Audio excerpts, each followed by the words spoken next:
What we are seeing here is not about fixing the FBI, but about turning it into a political tool. After years of claims that the FBI was being misused, the actions taken under President Trump tell a very story. Experienced non political professionals were pushed out, while loyalty to one man was rewarded. This raises a serious question about whether justice is being protected or controlled. Michelle Beckwith was a 15-year career prosecutor with the Department of Justice. She prosecuted in her career some of the worst in my home state of California: sex traffickers, transnational terrorists, those who this administration claims to care about and be targeting, prioritizing in taking them off the streets. And it may surprise some to learn that Ms. Beckwith was unceremoniously marched out of her office and fired from her job in July of this year. Why? Not because she failed to do her job, quite the opposite. It was because she had the audacity to remind Border Patrol Chief Gregory Bouvino that he was obligated to follow a court order and the Constitution in California. According to reports, she was fired less than 6 hours after she told Bouvino he couldn't arrest people without probable cause. 6 hours. So my first question, Attorney General Bondi, is a simple yes/no question.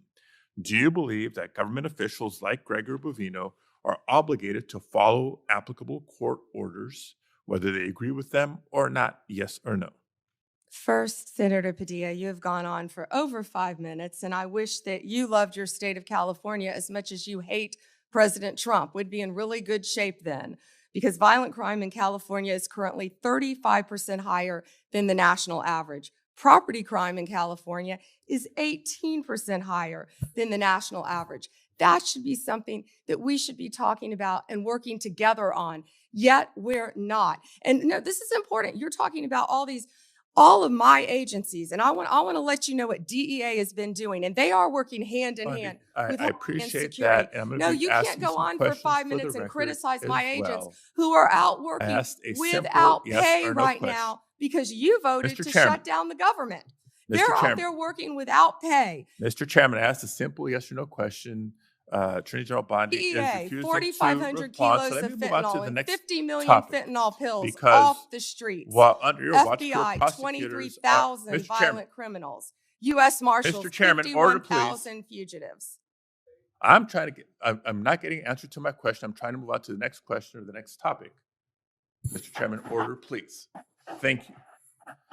Because under Attorney General Bondi's watch, career prosecutors are being fired for telling agencies to follow the law and uphold the Constitution. Meanwhile, there are instances of allies of the president who seem to be getting let off the hook. I won't reiterate what some of my colleagues have already brought up in terms of the dismissal of the investigation into Tom Holman and his alleged acceptance of $50,000 as payment by undercover FBI agents posing as business executives looking to secure contracts with a future Trump administration.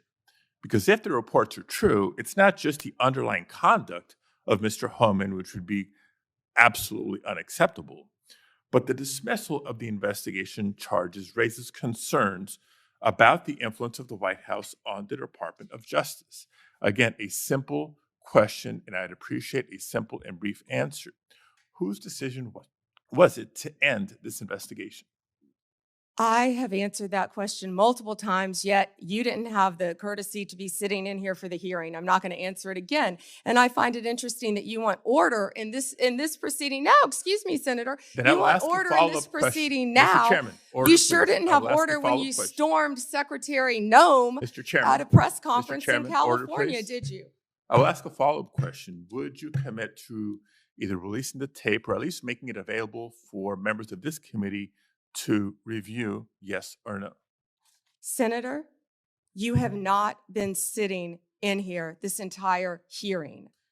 I've answered the question, and I also want to tell you that our ATF agents have seized 25,000 illegal firearms. So we will try again and move on to different in your topic. home state, we are prosecuting Chairman, illegal order, aliens please. who have Mr. raped and Chairman, murdered young order, please. girls.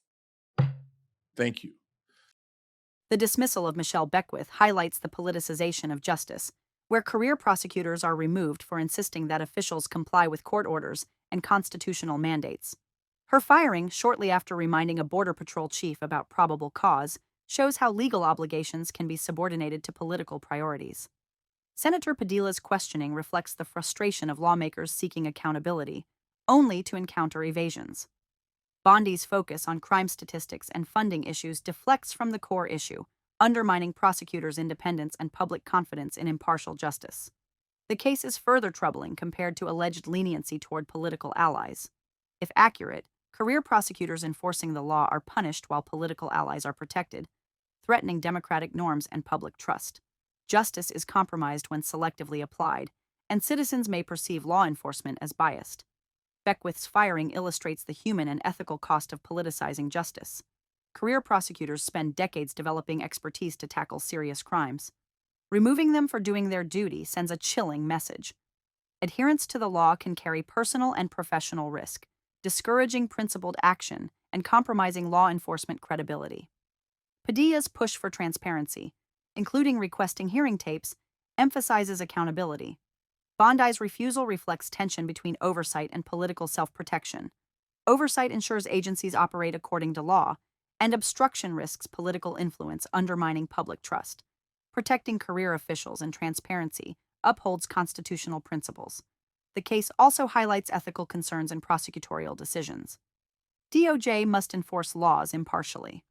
Political influence dictating investigations or dismissals undermines ethical foundations. High-profile dismissals create perceptions that justice is politicized, reducing public trust and cooperation. Beckwith's situation illustrates the balance between enforcing crime laws and constitutional fidelity. No official is above the law. Reminding officials about probable cause protects against arbitrary power. Politicizing these obligations threatens independence and due process, and compromising them jeopardizes fairness and system stability. The Padilla-Bondi exchange reflects challenges in balancing executive influence with agency independence. Political appointees must respect career staff and constitutional protections.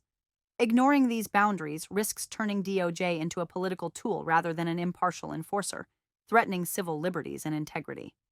Beckwith's case underscores political priorities overriding professional judgment and legal obligations.